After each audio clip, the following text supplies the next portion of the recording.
So చాలామంది data analyst or data analyst course నేర్చుకొని interviews trials చేసే వాళ్ళు కూడా ఉంటారు. బట్ ఇక్కడ వాళ్ళు స్కిల్స్ నేర్చుకొని ఉంటారు. లైక్ ఎస్క్యూఎల్ నేర్చుకొని ఉంటారు, అడ్వాన్స్ ఎక్సెల్ కానీ, పవర్ బిఆర్, ట్యాబ్ల్యూ కానీ, ఆర్ పైథాన్ కానీ, ఇలాగా అన్నీ నేర్చుకొని కూడా ఇంటర్వ్యూస్ని క్రాక్ చేయలేకపోవడానికి మెయిన్ రీజన్ ఒకటి ఉంది. అదేంటంటే డొమైన్ నాలెడ్జ్. ఇక్కడ డొమైన్ నాలెడ్జ్ అంటే ఒక్కొక్క బిజినెస్కి ఒక్కొక్క డొమైన్ నాలెడ్జ్ అయితే అవసరం అవుతుంటుంది. బ్యాంకింగ్కి ఒకలా ఉంటుంది డొమైన్ నాలెడ్జ్, అండ్ ఇన్సూరెన్స్కి ఒకలా ఉంటుంది, టెలికామ్కి ఒకలా ఉంటుంది, ఓకే. అలాగే ఈ కామర్స్కి ఒకలా ఉంటుంది. మీరు ఏదైతే ప్రాజెక్ట్ మీరు మెన్షన్ చేస్తుంటారో రెజ్యూమ్లో, ఆ ప్రాజెక్ట్కి సంబంధించి ఆ డొమైన్ నాలెడ్జ్ మీకు పర్ఫెక్ట్గా కానీ ఉందంటే 100% మీరు ఎలాంటి కంపెనీస్కి ఇంటర్వ్యూ అటెండ్ అయినా కూడా ఈజీగా క్రాక్ చేస్తారు. సో జనరల్గా ఇంటర్వ్యూ టైంలో మీకు టెక్నికల్ క్వశ్చన్స్తో పాటు సినారియో బేస్డ్ క్వశ్చన్స్, అంటే ఇక్కడ సినారియో బేస్డ్ క్వశ్చన్స్ అంటే డొమైన్ నాలెడ్జ్ మీకు ఎంత స్ట్రాంగ్గా ఉందని చెక్ చేస్తారు, వెరిఫై చేస్తారు. సో ఎగ్జాంపుల్ చెప్పాలంటే ఒక ఫుడ్ డెలివరీ యాప్ తీసుకోండి, లైక్ స్విగ్గీ కానీ జొమాటో కానీ తీసుకోండి. ఇంటర్వ్యూలో ఎలాంటి క్వశ్చన్ అడుగుతారంటే దీని మీద, సో హైదరాబాద్ సికింద్రాబాద్ ఉంది, సికింద్రాబాద్ ఏరియాలో ఆ రీజియన్లో లాస్ట్ వీక్ మన ప్రాఫిట్ అయితే తగ్గింది, ఒక 10% ప్రాఫిట్ తగ్గింది, దానికి రీజన్ ఏంటి, మీరు ఎలాగ ట్రబుల్ షూట్ చేస్తారు, ఎలా మీరు దీన్ని అనాలిసిస్ చేస్తారు, స్టెప్ బై స్టెప్ ఎక్స్ప్లెయిన్ చేయండి, ఎలా మీరు సాల్వ్ చేస్తారు దీన్ని అని అలా అడుగుతారు. మేబీ మీరు టెక్నికల్గా స్ట్రాంగ్ ఉండొచ్చు, బట్ డొమైన్ నాలెడ్జ్లో కానీ వీక్ ఉన్నారంటే మాత్రం ఆ ఇంట్రెస్ట్ని క్రాక్ చేయడం అండ్ ఆ బిజినెస్ అండర్స్టాండ్ చేసుకోవడం, బిజినెస్ ఫ్లో అండర్స్టాండ్ చేసుకోవడం చాలా కష్టమవుతుంది. అండ్ ఇంటర్వ్యూస్ రిజెక్ట్ అవుతుంటారు మంచి కంపెనీస్లో అయితే మాత్రం. మీకు మంచి ప్యాకేజ్ కావాలనుకుంటే 100% డొమైన్ నాలెడ్జ్, వాళ్ళ యొక్క రియల్ టైం ప్రాబ్లం ఏంటి, ఆ ప్రాబ్లం ఫస్ట్ డిఫైన్ చేయాలి, వాటిని కరెక్ట్గా క్లియర్గా అండర్స్టాండ్ చేసుకొని దాన్ని ఎలాగా మనం రెక్టిఫై చేయాలి, ఎలాగా సొల్యూషన్ ఇవ్వాలి ఆ ప్రాబ్లంకి అనేది మీరు తెలుసుకోవాలి. సో ఇలాంటి నాలెడ్జ్ ఎవరైతే గెయిన్ చేస్తారో 100% ఇంటర్వ్యూ క్రాక్ చేస్తారు విత్ హై ప్యాకేజ్. ఇది మెయిన్ పాయింట్ అండి any IT industry, any job రోల్కి, నాట్ ఓన్లీ డేటా అనలిస్ట్ అని కాదు. ఆ డొమైన్ కరెక్ట్గా అండర్స్టాండ్, ప్రాబ్లం అండర్స్టాండ్ చేసుకోవాలి ఆ డొమైన్లో, ఆ ప్లాట్ఫామ్లో. మరి నేనైతే ఈ డేటా అనలిస్ట్ జాబ్ రోల్కి సంబంధించి డొమైన్ నాలెడ్జ్ని ఎలాగ గెయిన్ చేయాలి, నేను ఒక ఎగ్జాంపుల్ చెప్తాను మీకు. ఒక food delivery app like Zomato or Swiggy తీసుకొని ఒక ఎగ్జాంపుల్ చెప్తాను. సో దీన్ని బట్టి మీరు వేరే అదర్ డొమైన్స్ మీద వర్క్ చేస్తున్నా కూడా ఇలాగ మీరు నాలెడ్జ్ని గెయిన్ చేయండి. 100% మీకు ఇంట్రెస్ట్ని ఈజీగా క్రాక్ చేస్తారు అండ్ వర్క్ కూడా ఈజీగా చేస్తారు రియల్ టైం.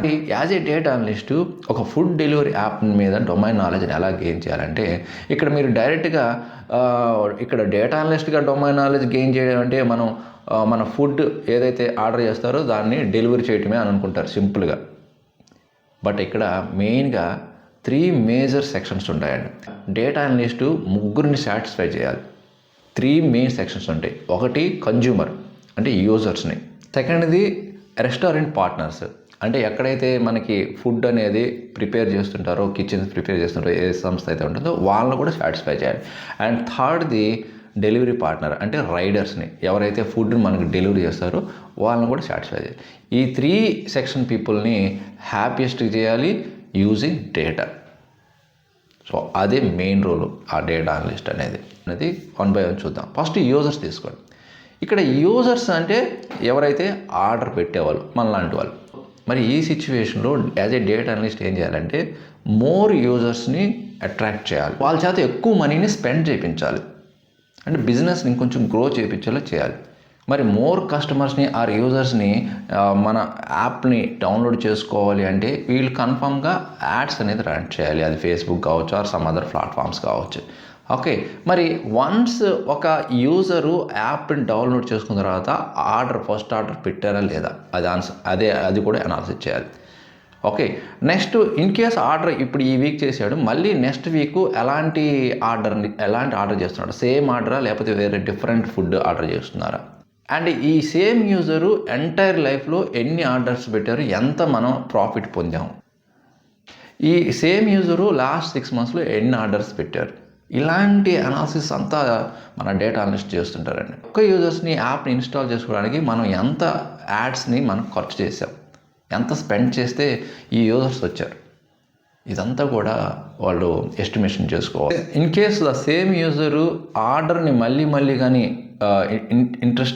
ఇష్టంగా పెట్టుకుంటున్నారంటే దాని మీద కొంత డిస్కౌంట్ ఇస్తే ఇంకొంచెం ఆర్డర్స్ ఎక్కువ పెట్టుకుంటారేమో అని ఇలాగా థింక్ చేసి ఆ యూజర్ని మిస్ చేసుకోకుండా ఆ యూజర్ని ఫాలోఅప్ చేసేలాగా ఎక్కువగా ఆ యూజర్తో ఎక్కువగా మనీ స్పెండ్ చేసేలాగా ఈ అప్లికేషన్ను రెడీ చేయాలి. ఈ డేటా అనలిస్ట్ వాళ్ళు డేటాని ప్రొవైడ్ చేయాలి వాళ్ళ టీమ్కి, మార్కెట్ టీమ్కి.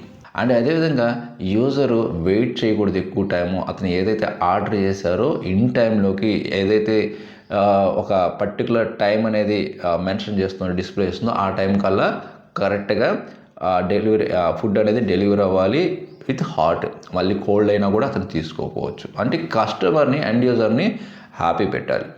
అండ్ సెకండ్ది ఏంటంటే రెస్టారెంట్ పార్ట్నర్ కూడా హ్యాపీగా ఉంచాలి. ఇక్కడ యాజ్ ఏ డేటా అనలిస్ట్గా మెయిన్గా ఫోకస్ చేయాల్సింది ఏంటంటే వాళ్ళ యొక్క ఆపరేషన్ అండ్ క్వాలిటీ, ఈ రెండు చెక్ చేస్తారు డేటా అనలిస్ట్గా. ఓకే, అంటే ఏదైతే ఒక యూజరు ఒక స్పెసిఫిక్ రెస్టారెంట్ నుంచి ఫుడ్ని ఆర్డర్ చేసిన తర్వాత అతను అవైలబిలిటీలో ఉందంటున్నాడా లేదా అవుట్ ఆఫ్ ఆర్డర్ అని చెప్తున్నారా? ఈ సేమ్ పర్సన్ మళ్ళీ ఆ ఆర్డర్ కోసం ట్రై చేస్తున్నాడా లేదా? మళ్ళీ రెస్టారెంట్ సోల్డ్ అవుట్ అని చూపిస్తుందా? ఓకే, సో ఇలాగా ఒక అనాలిసిస్ అయితే చేయాలి. అదేవిధంగా రెస్టారెంట్ పార్ట్నరు ఎంత టైం తీసుకుంటున్నాడు, వన్స్ యూజర్ క్లిక్ చేసిన తర్వాత, నాకు ఈ ఆర్డర్ కావాలని క్లిక్ చేసిన తర్వాత how long time he's taking to prepare the food. And బయట ఎవరైతే రైడర్ అయితే ఉంటారో అతను పిక్ చేసుకోవడానికి ఈ కిచెన్ టైం ఎంత టైం పడుతుంది, ప్రిపరేషన్ టైం, ఇది చెక్ చేసుకోవాలి. ఇన్ కేసు లాంగ్ టైం పడితే ఏమవుతుంది, ఆటోమేటిక్గా కొన్ని ఆర్డర్స్ అనేవి రిజెక్ట్ చేయవచ్చు. సో అందుకని ఇది కూడా అనాలిసిస్ చేస్తారనమాట. ఇది కూడా మెట్రిసెస్ చేస్తారు ఈ డేటా అనలిస్ట్ పీపుల్. అండ్ ఇంకోటి కూడా చెక్ చేసుకోవాలి, ఈ రెస్టారెంట్ పార్ట్నర్స్ ఒక ఐటమ్ ఏదైతే ఎక్కువగా సేల్ అవుతుందో దాన్ని ఎక్కువగా అవైలబిలిటీలో ఉంచుకోవాలి. మంచి ఫేమస్ ఉంటాయి, లైక్ బిర్యానీ కానీ అలాంటివి ఫేమస్ ఏదైనా ఉంటే వాటిని అవైలబిలిటీలో ఉంచుకోవాలి. ఈ యూజర్ ప్రతిసారి ఓపెన్ చేసి అది సోల్డ్ అవుటో లేదా అవుట్ ఆఫ్ అవైలబుల్ లేదని కానీ కనిపిస్తుందంటే అతనికి చిరాకు వేసేసి దాన్ని అన్ఇన్స్టాల్ చేసి ఇంకొక యాప్ని ఇన్స్టాల్ చేసుకుంటారు. సో ఆటోమేటిక్గా యూజర్ అనేది లాస్ అవుతుంటారు. ఓకే, సో ఇలాంటివన్నీ కూడా ఎవరన్నా అన్ఇన్స్టాల్ చేసుకున్నారా, ఎక్కువ టైమ్స్ అటెంప్ట్ చేసి వాళ్ళ ఫుడ్ అవైలబిలిటీ లేకపోతే ఇది కూడా అనాలిసిస్ చేస్తారు యాజ్ ఏ డేటా అనలిస్ట్ అన్నమాట. వీటన్నిటి మీద ఈ రెస్టారెంట్కి సంబంధించి ఒక డాష్ బోర్డ్స్ని క్రియేట్ చేస్తారండి ఈ డేటా అనలిస్ట్ని. ఓకే, ఎక్కడ మిస్ అవుతుంది, ఏంటి ప్రాబ్లం, ఏంటి ఎండ్ యూజర్స్ నుంచి ఎలాంటి ప్రాబ్లం ఫేస్ చేస్తున్నారు ఈ రెస్టారెంట్ సైడ్ నుంచి అనేది వాళ్ళకి, రెస్టారెంట్ ఓనర్స్కి వాళ్ళకి డాష్ బోర్డ్స్ విజువలేషన్లో ఎక్స్ప్లెయిన్ చేస్తే వాళ్ళకి ఈజీగా అండర్స్టాండ్ అవుతుంది. అండ్ వాళ్ళు ఎక్స్ప్లెయిన్ చేస్తారు కూడా డేటా అనలిస్ట్ పీపుల్స్ కూడా, మీరు కానీ ఈ కిచెన్లో ఏదైతే ఫుడ్ ఐటమ్స్ ప్రిపేర్ చేయడానికి టైం కానీ రెడ్యూస్ చేయగలిగితే మనకి సేల్ అనేది next week or next month 20% increase అవ్వడానికి ఛాన్స్ ఉంటుంది. ఇలాగ కొంత decision making, data driven decision making అనేది కూడా జరుగుతుంది. ఓకే, సో ఇది కూడా డేటా అనలిస్ట్ పీపుల్ చేస్తారు. అండ్ ఫైనల్గా రైడర్స్ ఆర్ లాజిస్టిక్స్, వీళ్ళ విషయంలో ఏంటంటే ఈ డేటా అనలిస్ట్ పీపుల్ యొక్క రెస్పాన్సిబిలిటీ ఏంటంటే వాళ్ళ యావరేజ్ డెలివరీ టైం ఎంత, ఏడిటీ.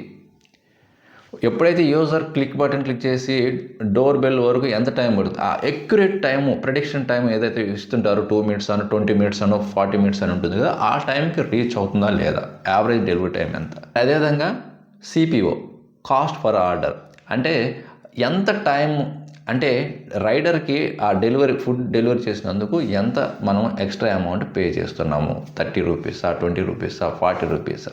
ఇది కూడా చెక్ చేస్తుంటారు. ఏమన్నా ఎక్కడన్నా రైడరు ఇన్ టైంలో రాకుండా ఎక్కడన్నా కూర్చున్నాడా, ఎక్కడన్నా ఐడియల్గా ఉన్నారా, ఇది కూడా చెక్ చేస్తుంటారు అండ్ ఫీడ్బ్యాక్ ఇస్తుంటారు అన్నమాట. అండ్ అదేవిధంగా ఇంకొకటి కూడా ఏదన్నా వెదర్ని బట్టి, క్లైమేట్ని బట్టి ఇన్ కేసు రైన్ పడుతుంది అనుకోండి, ఆటోమేటిక్గా ఏమవుతుంది, ఆ రైడర్స్ అనేది తక్కువ ఉంటారు, కానీ ఫుడ్ ఆర్డర్స్ మాత్రం ఎక్కువ వస్తుంటాయి ఇలా రైనీ సీజన్లో. లైక్ పిజ్జా కానీ లేకపోతే సమ్ హాట్ ఏదైనా chips, chicken fry, chicken tikka ఇలాంటివి ఏదన్నా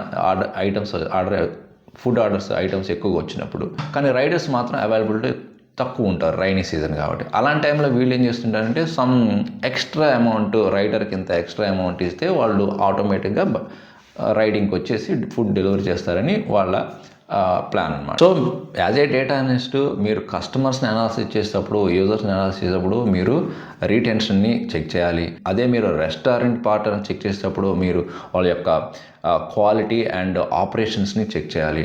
అదే మీరు రైడర్ ఆర్ లాజిస్టిక్స్ పర్సన్ని చెక్ చేయాలంటే వాళ్ళ యొక్క ఎఫిషియన్సీ అంటే యూటిలైజేషన్ అండ్ కాస్ట్ని మీరు అనాలిసిస్ చేయాల్సి వస్తుంది. ఇలాగా 3 డిఫరెంట్ సెక్షన్ని అనాలిసిస్ పార్ట్ కింద అనాలిసిస్. ఇలాగ డొమైన్ నాలెడ్జ్ మీరు దానికి ఏం చేయగలిగితే ఏది ఎక్కడ ఎస్క్యూఎల్ ఎక్కడ ఎలా యూజ్ చేస్తాము అండ్ పవర్ బై ఏ టైంలో యూజ్ చేస్తాము ఆర్ పైథాన్ ఎలాంటి టైంలో మీరు ప్రెడిక్షన్ అంటే కాంప్లెక్స్ ప్రెడిక్షన్ చేయడానికి మీరు NumPy పాండాస్ ఇవి ఎక్కువగా యూజ్ చేస్తుంటారు. సో ఈ విధంగా యాజ్ ఎ డేటా అనలిస్ట్ అనేది యూజ్ అవుతుంది. సో ఇలాగా ఈ టెక్నికల్ స్కిల్స్ లైక్ ఎస్క్యూఎల్ అని, పవర్ బిఐ అని, ఆర్ ట్యాబ్ల్యూ అని, పైథాన్ అని, ఓకే అడ్వాన్స్ ఎక్సెల్ అని, ఈ గూగుల్ షీట్స్ అని ఇవన్నీ యూజ్ చేసుకొని వాళ్ళు ఇంప్లిమెంట్ చేస్తుంటారు. వాళ్ళ రిక్వైర్మెంట్ని ఫుల్ఫిల్ చేస్తుంటారు.